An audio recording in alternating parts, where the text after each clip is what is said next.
Bom dia, meu nome é Débora Ângelo, eu sou endocrinologista do CEDEBA e hoje estou aqui com vocês para falar sobre a abordagem do diabetes tipo 2 na atenção básica, em particular a questão do diabetes mellitus, seu conceito, diagnóstico, metas de tratamento e insulinização.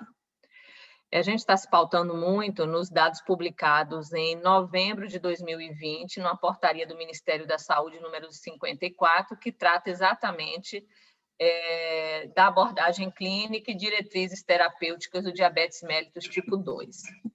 Então, o que é diabetes, né? Diabetes, na verdade, não é uma única doença, é um grupo heterogêneo de distúrbios metabólicos que se apresentam em comum à hiperglicemia, resultante de defeitos na ação da insulina, na sua secreção ou em ambas.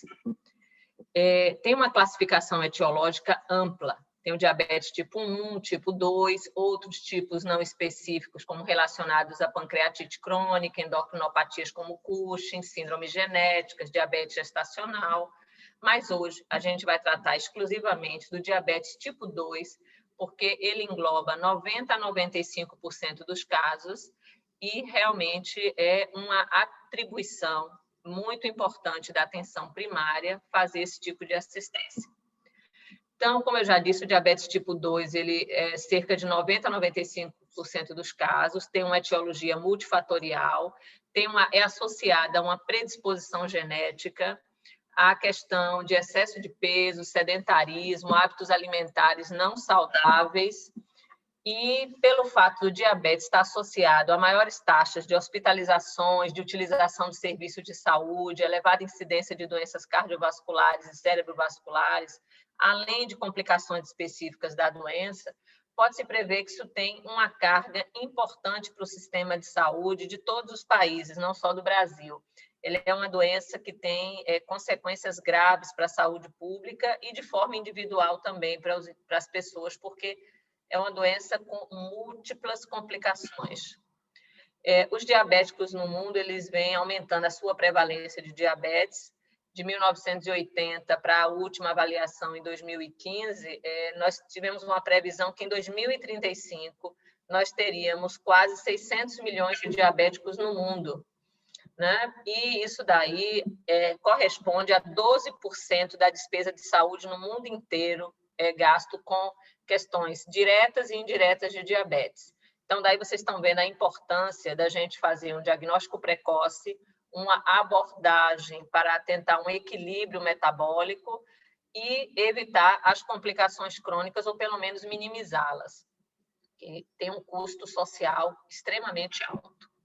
Então, só destacando para vocês que é um fato muito relevante, que no Brasil nós temos pelo menos 12 milhões de diabéticos e temos cerca de 3,2 milhões de pessoas que ainda não sabem que tem a doença ou que tem um alto risco para desenvolver a doença. No Brasil, 62% dos brasileiros têm pelo menos um fator de risco para desenvolver diabetes. E 45% dessas pessoas desconhecem completamente as mais simples práticas de controles do diabetes e do pré-diabetes. Então, vocês veem que a questão da educação em diabetes é fundamental, é prioritária. Aqui é só uma distribuição geral no Brasil da prevalência de diabetes. Nós vemos aqui que em Salvador está em torno de 8%, mas é muito importante vermos que, à medida em que a idade vai aumentando, como vocês estão vendo, a prevalência de diabetes vai aumentando também, até chegar nas pessoas com 65 anos ou mais, que a gente tem uma prevalência de 27,2% de diabetes. É diferente aquela média de 8% do brasileiro, porque está fazendo uma média de todas as idades. Mas, na medida em que a idade vai aumentando também a questão da prevalência de diabetes. E está muito correlacionada com a questão de anos de estudo. Quanto maior a escolaridade, menor a prevalência de diabetes, provavelmente por acesso à informação, a medidas preventivas. Então, isso é muito relevante. A atenção primária vai ter aí um papel fundamental. O que vem fazendo com que o diabetes tipo 2 seja um problema de saúde tão importante e tenha essa prevalência que está em crescendo? Primeiro, pelo crescimento e envelhecimento populacional, né? Por uma maior urbanização, crescente prevalência da obesidade, sedentarismo e também a maior sobrevida das pessoas com diabetes, que antes, às vezes, não viviam o suficiente para ter as complicações ou para chegarem até um diagnóstico. Porque uma boa parte dos diabéticos, quando o tipo 2, quando é diagnosticado, ele já tem pelo menos aí em torno de 10 anos de doença não diagnosticada, e isso é uma coisa extremamente relevante. Então, quais são os fatores de risco para diabetes? Com uma situação clínica tão relevante, toda pessoa que nós atendemos no consultório, nós temos que buscar os fatores de risco. Idade acima de 45 anos, história familiar de diabetes, pais, filhos e irmãos, um excesso de peso, índice de massa acima de 25, já começando sobrepeso, sedentarismo, um HDL baixo, triglicéridos elevados, hipertensão arterial, doença coronariana, histórico de diabetes gestacional, uma macrosomia fetal, história de aborto de repetição, mortalidade perinatal, e o uso de medicação hiperglicemiante, por exemplo, os corticosteroides, tiazídicos, beta-bloqueadores, que pode ser um gatilho para aquela pessoa já predisposta. Então, esses são fatores de risco que vocês veem que são extremamente comuns na nossa prática, né? Então, o que a gente diz? Que em relação ao diabetes, os genes carregam a arma e o estilo de vida puxa o gatilho. Então, a questão de hábitos de vida, hábitos alimentares estão diretamente relacionados ao aparecimento do diabetes, à expressão do diabetes. Então, a gente tem sempre que buscar o rastreamento do diabetes tipo 2. Então, a gente não vai esperar que chegue um paciente com aqueles sintomas clássicos de poliúria, polidipsia, polifagia. Então, a gente tem que buscar isso antes, porque, como eu já disse, quando dá o diagnóstico, ele provavelmente já tem a doença muitos anos antes. Então, a gente tem que rastrear. Então, a gente vai rastrear em todos os indivíduos com sobrepeso e com fatores de risco adicionais, que são aqueles que nós já descrevemos: sedentarismo, familiares com DM, macrosomia fetal acima maior ou igual de 4 quilos, hipertensão, sim, mulheres com síndrome de ovários policísticos e situações como uma obesidade tipo 3, acantose nigricans, que está relacionado à resistência à insulina, história de doença cardiovascular. Na ausência dos critérios descritos, o rastreamento do diabetes tipo 2 deve ser iniciado a partir dos 45 anos. E se os resultados forem normais, esse rastreamento deve ser repetido a cada 3 anos, considerando uma maior frequência a depender dos fatores de risco iniciais. Já em pacientes com pré-diabetes, esses exames devem ser repetidos anualmente. Então, isso é muito importante. Aqui são aqueles sintomas clássicos, né, de diabetes, que são poliúria, polidipsia, perda ponderal, polifagia, que aí já é o quadro estabelecido, sintomas menos específicos, como fadiga, fraqueza, letargia, visão turva, e prurido vulvar, cutâneo, uma bala no post-it. Então, muitas vezes o paciente não tem diabetes e chega com prurido vulvar de repetição, e chega com queixa de visão turva, com fadiga. Então, tudo isso a gente tem que pensar, poxa, vale a pena investigar diabetes, sem dúvida. E também vão ter sinais e sintomas clínicos decorrentes das complicações crônicas, como a doença renal crônica, neuropatia com parestesias, dor em membros inferiores, formigamentos, questões de retinopatia, catarata, doença aterosclerótica, infecções de repetição. Então, é um leque enorme de sinais e sintomas que a gente tem que ficar muito atento para não perder a possibilidade do diagnóstico e mudar a história natural dessa doença muitas vezes. Então, como diagnosticar o diabetes? A gente tem 3 instrumentos básicos para fazer o diagnóstico e que são disponíveis a todos os serviços, que é a glicemia de jejum ou a glicemia 2 horas após a alimentação, um teste oral de tolerância à glicose e hemoglobina glicada, que são, em todo local você consegue fazer. Para poder diagnosticar a doença, você tem que saber o que é o normal. Então, é normal, no momento, uma glicemia de jejum menor do que 100. E a glicemia de 2 horas após sobrecarga de glicose menor que 140. E uma hemoglobina glicada menor que 5,7. Então, esse é o parâmetro normal. Tudo que estiver fora desse parâmetro tem que ser investigado, ou como pré-diabetes ou como diabetes. Então, quando é que a gente indica um teste oral de tolerância à glicose? Se a glicemia de jejum do indivíduo adulto estiver maior ou igual que 100 e menor que 126. e se ele tiver uma glicemia plasmática menor do que 100, na presença de 2 ou mais fatores de risco, para indivíduos com 45 anos ou mais, também tem que fazer um teste de tolerância oral à glicose. E os valores para diagnóstico, você não precisa mais fazer todos aqueles tempos, que antes fazia 0, 30, 60, 90, 120. Você faz tempo 0 e tempo 120. Agora, se ele já tiver uma glicemia de jejum maior que 126, não precisa fazer o teste de tolerância oral à glicose, porque aí você já tem realmente o critério para o diagnóstico. Quais são as orientações para um teste oral de tolerância à glicose? Se o teste diagnóstico não estiver bem orientado ou bem feito, você vai ter um teste que não vai te dar subsídio para chegar ao diagnóstico.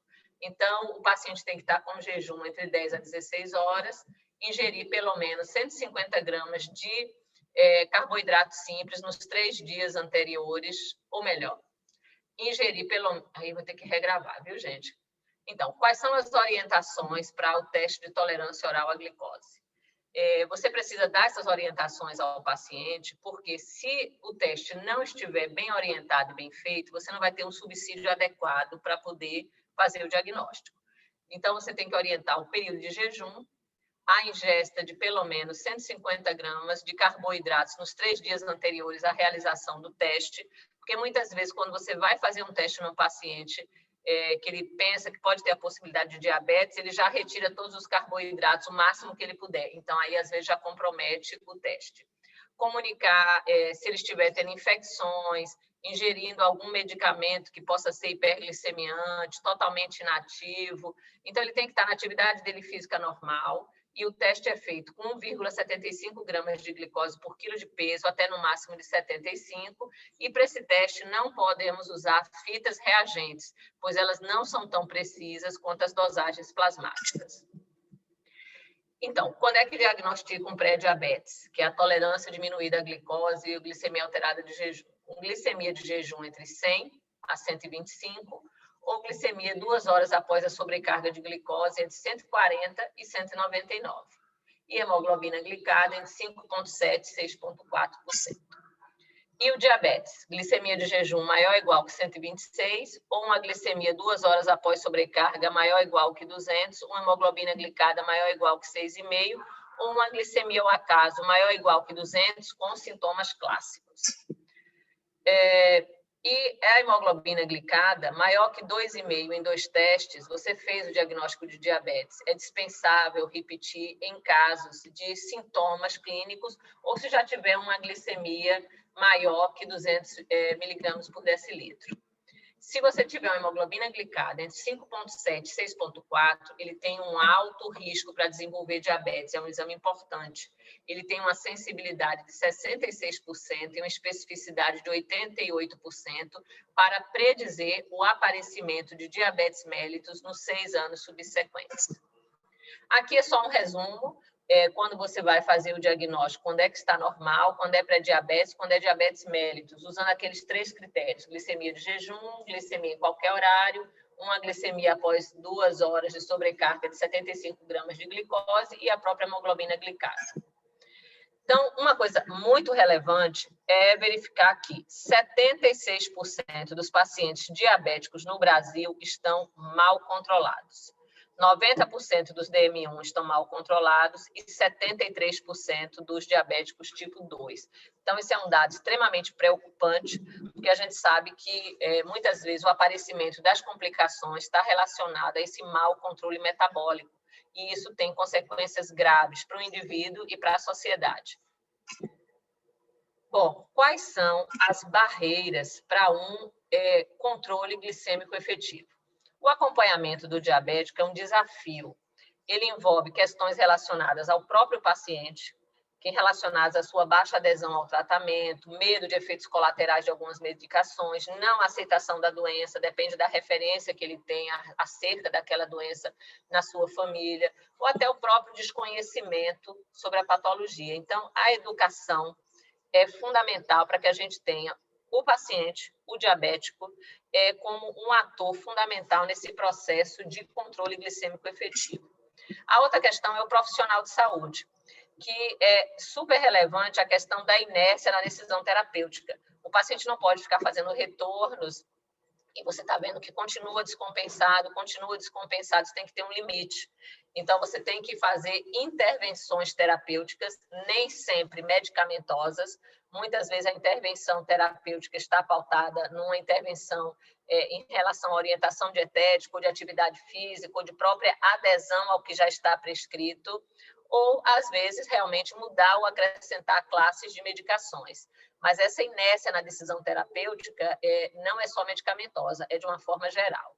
E a imprecisão nas metas. O profissional de saúde tem que ter muito claro qual é a meta que ele quer atingir naquele diabético.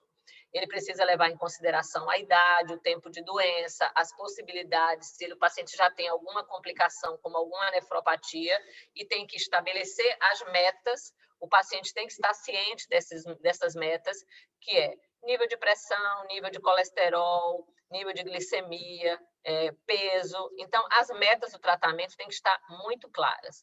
E tem que fazer uma abordagem adequada do paciente. Às vezes, se você, para tentar, por exemplo, olha, se você não melhorar a glicemia, você vai acabar caindo na insulina. Então, isso é uma coisa bem negativa. Então, se o indivíduo chegar ao momento em que ele precise da insulina, ele já vai trazer para ele a insulina como se fosse uma questão de uma punição, de uma coisa negativa, né? Então, a abordagem tem que ser sempre a mais positiva possível, aproximativa possível.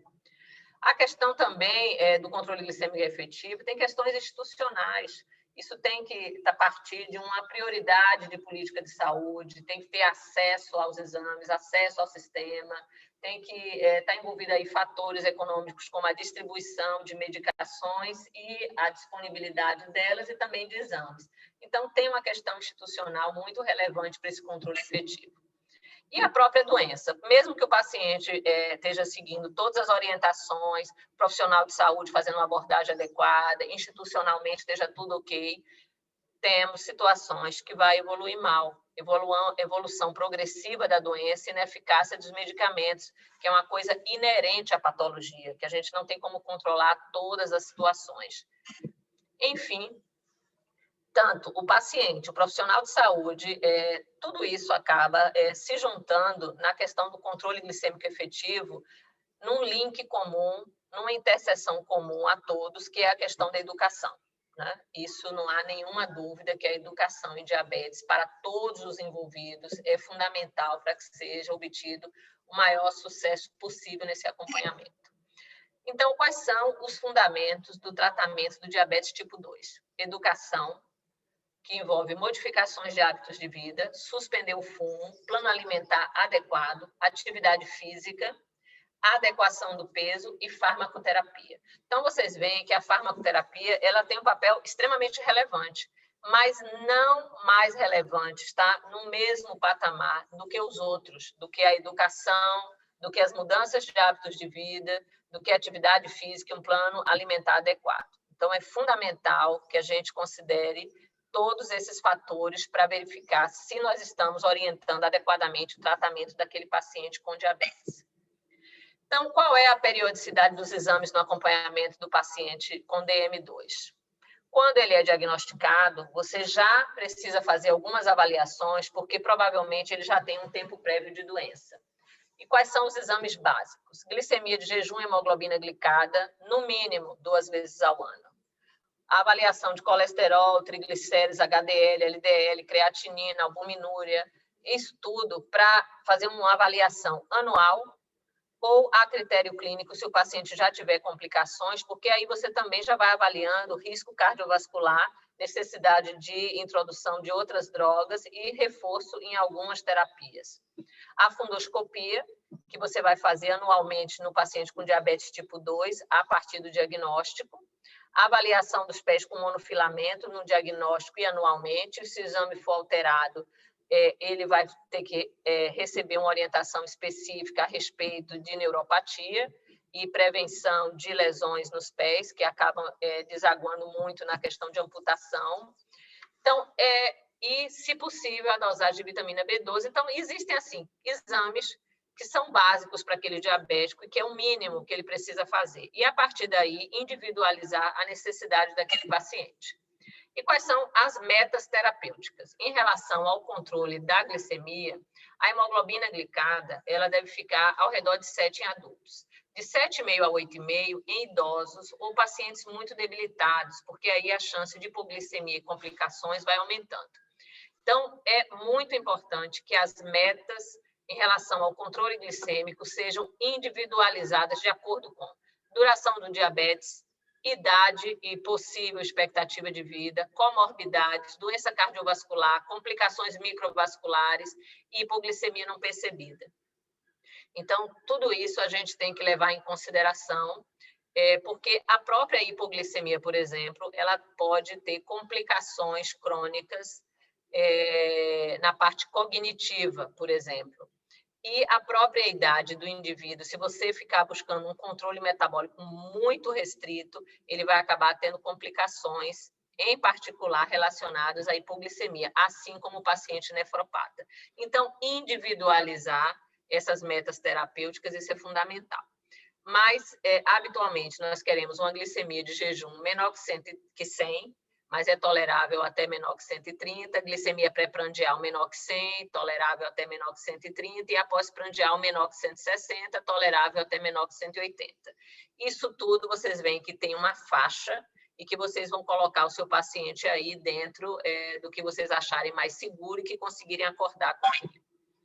Então, o melhor controle do diabetes leva a um menor custo, e um menor custo não só financeiro, mas também da qualidade de vida e das complicações clínicas desse paciente, porque você vai ter um custo pessoal muito alto quando o paciente chega a perder a visão, a sofrer amputações, a ter limitações de sua vida por uma cardiopatia, até mesmo a questão de impotência. Então, o diabetes se envolve, como pode comprometer a vida do indivíduo como um todo. E tem o custo social, que a gente já falou a respeito da questão financeira, da sobrecarga para o sistema de saúde, que o ideal, obviamente, é que a gente tente diagnosticar o mais precocemente para evitar ao máximo essas complicações, melhorar a qualidade de vida e evitar que ele vá precisar mais do atendimento das unidades terciárias para as complicações.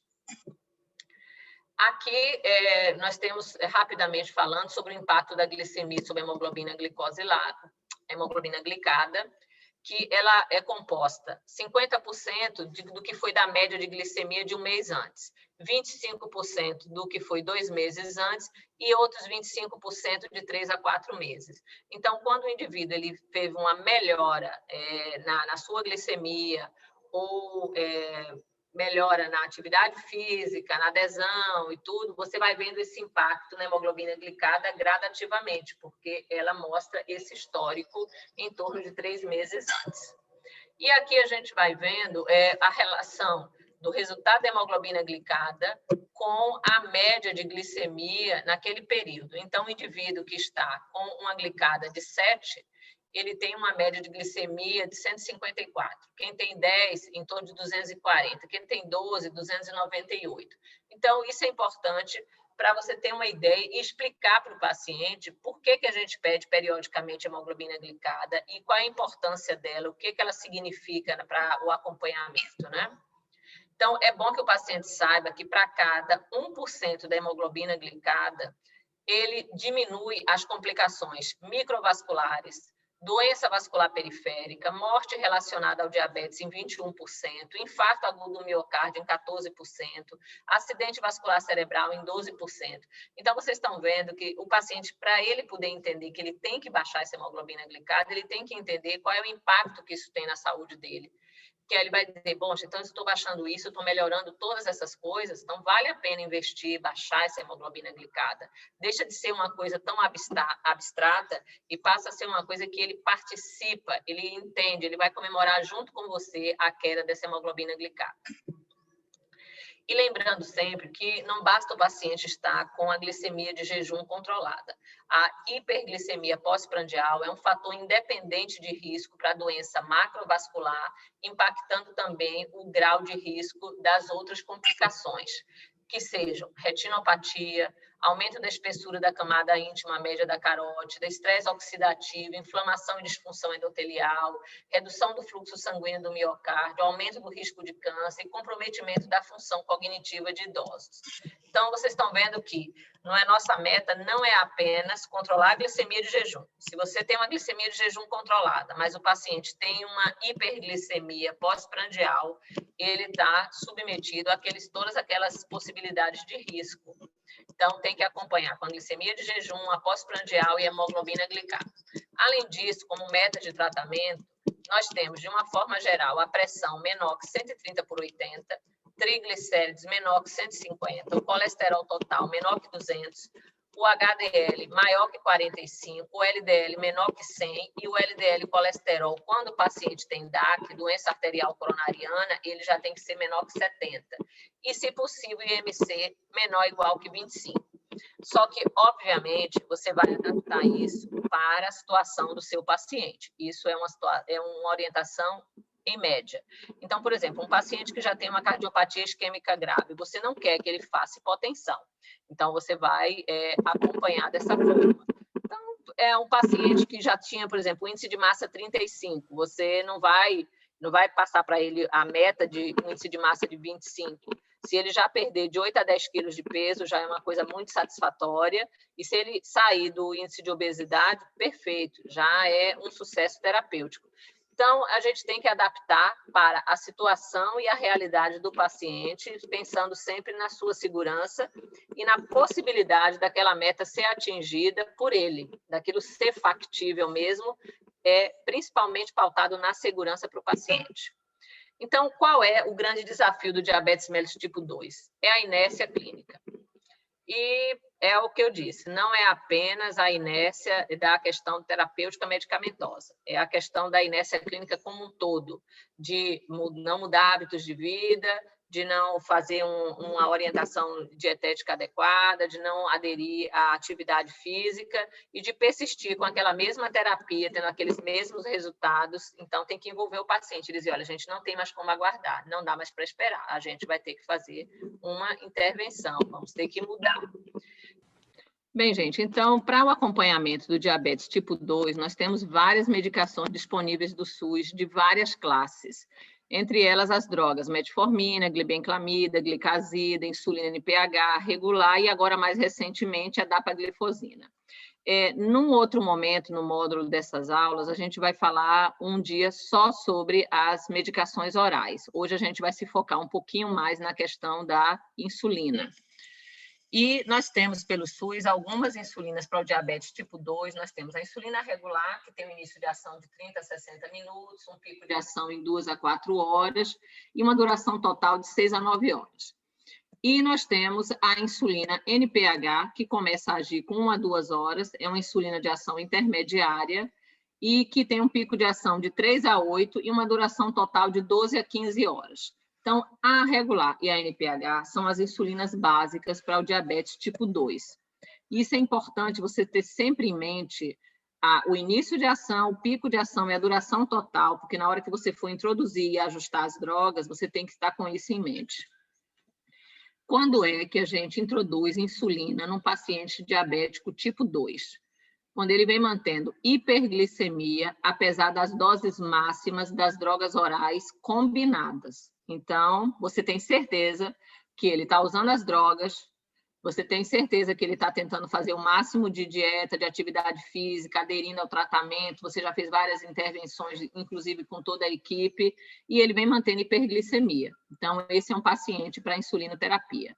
Ou um paciente com descompensação devido a eventos de intercorrências infecciosas, cirurgias, estresse, infarto, e ele poderá precisar da insulina por um período e não de forma permanente.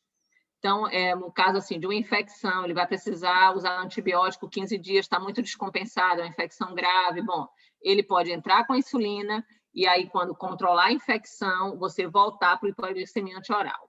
Uma coisa que o paciente tem muito receio é que ele diz que ele vai ficar dependente de insulina. A gente tem que deixar claro que, se ele tiver ainda reserva pancreática, a gente estará usando aquela insulina por uma intercorrência e que pode ser transitório. mas que o que importa para ele é que o controle glicêmico esteja feito, não importa com que droga. O que importa é o resultado final, porque é isso que vai ter impacto na questão da evolução da doença e na qualidade de vida dele. Quando o paciente vem mantendo hiperglicemia importante com cetonemia ou cetonúria, quer dizer, já é uma situação de catabolismo, ele precisa usar, perda de peso evidente, pré-operatório de pacientes que vão ser submetidos a uma cirurgia e que ele precisa estar compensado.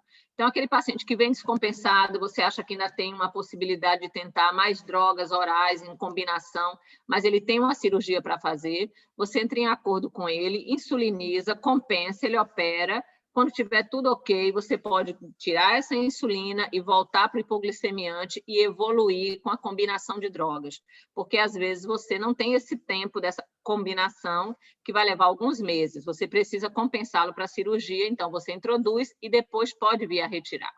Na gravidez, que você também tem que insulinizar, quando tem uma doença renal ou hepática que já é de certa severidade, que você vai ter que tirar o hipoglicemiante oral, ou se ele tiver alergia ou reações às drogas orais, ele não tolere as drogas orais. Mas hoje nós temos uma quantidade, uma variedade de várias classes de drogas orais e que, geralmente, o paciente acaba tendo algum esquema oral possível. Então, esses são os critérios, os motivos mais frequentes para você insulinizar um paciente com diabetes mellitus tipo 2. Então, qual é o algoritmo proposto para a terapia do DM2? Primeiro, você inicia a terapia não farmacológica, que são todas aquelas as mudanças de hábitos de vida. Se a terapia não farmacológica não foi adequada, aí você vai introduzir um primeiro agente oral. Se ele persistir descompensado, um segundo agente oral. Se ele continuar descompensado, você vai ver o perfil clínico dele, vai ver se consegue adicionar o terceiro agente oral. E ao longo dessa trajetória, em algum momento, você vai poder adicionar a insulina nesse algoritmo. Ou se ele tem uma terapia não farmacológica inadequada, mas tem sintomas muito severos, perda de peso, cetose, está grave, aí você entra com a insulina. Então, isso não existe uma regra fixa. Existe, sim, regras gerais que você adaptar ao paciente. Então, veja só, a gente começa dieta e exercício, monoterapia oral, combinação oral, depois combinação oral mais insulina, por exemplo, à noite, e depois a insulinização plena. O problema não é o número de degraus dessa escada, sabendo que o paciente, assim, ele vai poder necessitar estar em um ou outro desse degrau e ele vai poder subir ou descer. Por exemplo, um paciente pode já estar no degrau 3 com combinação oral, mas ele conseguiu perder peso com atividade física, melhorou a dieta, perdeu peso e, de repente, ele começa a fazer hipoglicemia porque ele realmente perdeu peso. Então, ele vai descer para uma monoterapia, né? Então, tudo isso é muito dinâmico. Então, o que é ruim é quando você fica num degrau desse e o paciente sempre com o mesmo resultado ruim e você não faz uma intervenção, que seria aquela inércia clínica. Essa inércia clínica que é ruim. Então, você vê um paciente, por exemplo, o ano todo com hemoglobina glicada ruim e o ano todo com a mesma prescrição e com a mesma orientação de atividade, de dieta. Isso é ruim. A gente tem aí um sério problema de inércia clínica, que é uma coisa, é um conjunto, né, de situações. Então, você sempre tem que estar com aquilo muito organizado, ter o perfil de glicemia de controle desse paciente, entender a rotina dele, entender o que está acontecendo com a vida dele naquele momento, para você fazer a intervenção correta. O que ele não pode é permanecer com um controle ruim por um tempo demasiadamente longo naquele mesmo degrau de combinação terapêutica. Isso não pode acontecer. Então, o que a gente faz? Primeira coisa para o tratamento do DM2 é modificação no estilo de vida. Inicialmente, a gente começa, a maior parte das vezes, com a metformina e vai adicionando outros agentes. Chegou no momento em que tem a evolução progressiva da doença, com a perda progressiva de células beta, mas vai chegar no momento em que você vai acabar precisando, pela história da doença, adicionar uma insulina basal e vai titulando a dose. Muitas vezes você começa à noite. e mantém os hipoglicemiantes orais. Não resolveu, aí você vai acrescentar a essa insulina basal que você colocou, uma insulina prandial na principal refeição. Aí é uma insulina rápida. E se também não compensar, aí você vai fazer a insulina basal mais insulina prandial a cada refeição, que seria o basal bolus. E o basal plus é quando você bota a basal mais uma refeição com insulina rápida. Então, você vai vendo que isso é um degrau, não são todos os pacientes que vão precisar, isso vai depender da adesão ao tratamento, das características desse indivíduo, da deterioração ou não das suas células beta na velocidade que ela acontece. Então, tem uma série de fatores aí para serem considerados. Então, de uma forma geral, como é que se faz a insulinização no paciente com diabetes 2? Um esquema muito simplificado. Se o paciente tem DM2, já está usando um esquema oral duplo ou triplo, 2 ou 3 drogas, e a hemoglobina glicada continua fora do alvo, e você já tentou, junto com toda a equipe multiprofissional, nutrição, orientação física, tudo, e ele persiste assim, aí você vai adicionar uma insulina basal ao deitar, né?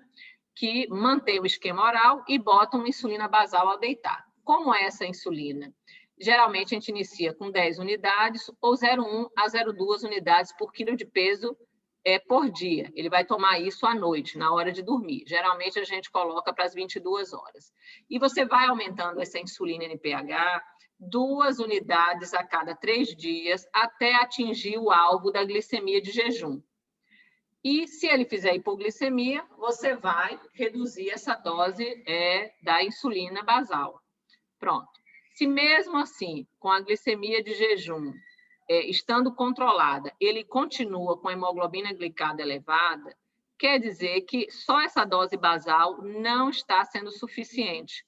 Então, você vai ter que mudar o esquema. Ou você vai colocar NPH, por exemplo, 2 vezes ao dia, e manter a metformina e suspender a sulfonilureia. Aí, geralmente, você vai distribuir essa dose 2/3 pela manhã e 1/3 ao deitar. Depois, você vai verificando o aumento dessa dose da manhã e ao deitar da NPH, você vai ajustando 2 unidades da manhã a cada 3 dias, se as médias de glicemia antes do almoço e antes do jantar ainda estiverem fora do alvo. E vai aumentando 2 unidades da NPH ao deitar a cada 3 dias, se a média da glicemia de jejum estiver fora do alvo. Então, você está vendo, se você estiver fora do alvo no almoço ou no jantar, você vai aumentar da manhã. Por isso que é importante você saber qual é o pico de ação e a duração dessa insulina intermediária. E se você tiver com a de jejum aumentada, você não vai aumentar a insulina da manhã, você vai aumentar a insulina da noite, porque você tem que considerar o tempo de ação dessa insulina. E se mesmo assim ele estiver fora do alvo de hemoglobina glicada, você já com 2 doses e tentando titular para que ele fique com essas glicemias pré-prandiais adequadas, mesmo assim, hemoglobina glicada fora do alvo, quer dizer que ele está tendo um aumento pós-prandial. Aí você vai adicionar a insulina regular antes da refeição. Geralmente, a gente começa com 4 unidades antes da principal refeição ou na principal refeição com maior incremento pós-prandial, que você vai ver isso com gráfico de glicemia. E você vai ajustando 1 a 2 unidades a cada 3 dias, de acordo com a glicemia pós-prandial. Se mesmo assim a hemoglobina glicada ainda estiver fora do alvo, aí você vai adicionar não só mais a regular em uma refeição, você vai adicionar regular antes de 2 ou 3 refeições restantes, mantendo a NPH em 2 ou até 3 tomadas. Então, você vai vendo que, primeiro, quando você insuliniza, você tenta controlar a glicemia de jejum. Não resolveu, aí você vai e divide a dose e vai tentando titular para controlar as pré-prandiais. Lembrando que se for almoço e jantar, é a da manhã, e se for de jejum, é a da noite. Mesmo assim, você controlou as pré-prandiais, é a de jejum e está ok, e ele continua com a hemoglobina alta, a glicada, é a pós-prandial. Aí você bota uma regular depois da principal refeição, persistiu, não resolveu, aí você vai colocar regular em todas as refeições e vai titulando. Então, é uma coisa progressiva mesmo. Então, qual é o grande desafio do controle do diabetes mellitus tipo 2? É evitar a inércia clínica, evitar o prejuízo ao paciente. O paciente está indo para a equipe de saúde, está indo para o médico, está indo para o nutricionista, está indo para a enfermeira, está indo para o orientador físico, e ele está mantendo um mau controle e nada de fundamental foi feito na sua terapia. Então, ele precisa sair dessa inércia clínica, ele precisa compreender as consequências dele manter-se mal compensado e a equipe tem que trabalhar conjuntamente. Então, para o tratamento de diabetes, não tem nada que seja mais eficiente do que a educação, o trabalho de equipe, o envolvimento de todas as partes envolvidas e lembrar que um ator fundamental, indispensável nesse processo é o paciente. Ele tem que estar educado, ele tem que conhecer as metas do tratamento, ele tem que se sentir participando e ele tem que entender cada etapa do tratamento, senão a adesão vai ficar muito comprometida. E é um desafio de toda a equipe de saúde. Agora, é um desafio possível e um desafio que tem um impacto muito grande na qualidade de vida de cada um desses pacientes e de suas famílias e um custo social também. Então, gente, queria que vocês continuassem contando com o CEDEBA e nós estaremos sempre disponíveis através do sistema, né, de telesaúde para tanto as teleconsultorias como essas atividades que a gente tenta compartilhar com vocês um pouco da experiência que a gente tem com diabetes. Muito obrigada e até a próxima.